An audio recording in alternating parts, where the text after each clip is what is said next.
In most sports, it is fairly common for athletes to occasionally end up with a cut that starts to bleed. After making sure that they are fine and don't have any serious injuries, the most important thing for the team is to stop the bleeding and get them back into the game as quick as possible. Often, these type of incidents occur in stressful, high-level games where it's vital to get your star player back into the game, like Trevor Bauer, who cut his finger and had to get stitches before pitching in the World Series, or Tyler Eulis, getting hit with an elbow and getting cut during a rivalry game against Louisville. A big part of the body naturally stopping the bleeding is the formation of a blood clot, and a protein that plays a major role in forming a blood clot is vitronectin. Vitronectin is a multifunctional adhesive glycoprotein that is found in the blood and extracellular matrix and also in other various tissues throughout the body. It is synthesized by the liver and secreted into the bloodstream where it is found in the plasma. Its concentration in the bloodstream is between 200 and 400 micrograms per milliliter of blood.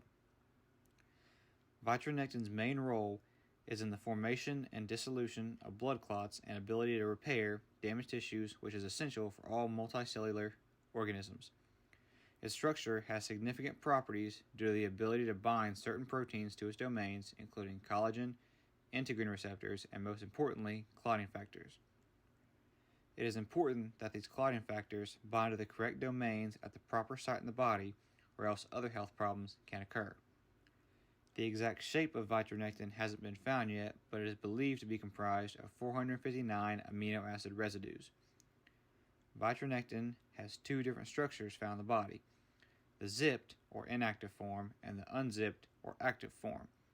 How it is unfolded is unknown, but most think it is due to changes in the pH. The zip form doesn't bind to anything, so vitronectin must be unzipped to show all of its binding sites, thus promoting protein binding. In a blood clot, vitronectin serves as a platform or a scaffold to ensure the proper placement of the clot. It interacts with platelets and the wall of blood vessels to help form a clot.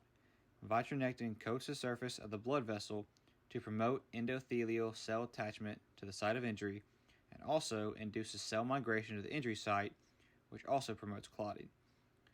Vitronectin has three different domains on it, which are heparin, plasminogen activator, and plasminogen activator inhibitor.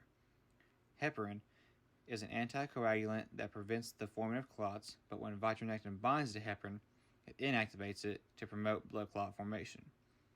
Also on vitronectin structure is plasminogen activator binding domain, which allows plasminogen to bind and convert to plasmin, which promotes fibrinolysis.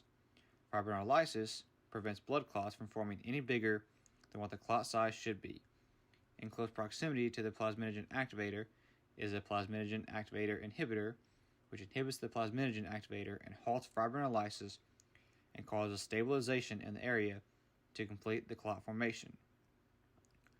While on the outside of the body, trainers and coaches clean up the blood and apply bandages to get the athletes back into the game, vitronectin is also working hard inside the body, trying to stop the bleeding and form a clot so the body can return to normal.